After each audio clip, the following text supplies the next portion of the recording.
So today on Biggins, we're going to show you how you secure the tow bar. So if you look at my tow bar, everything has a lock.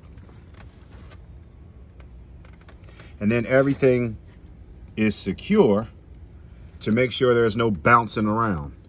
So when it comes to security and you're camping, everything gets locked. So these lock my car to the tow bar. At the end of the day, you got to be smart about your equipment. Would you leave your door unlocked? No, you lock everything.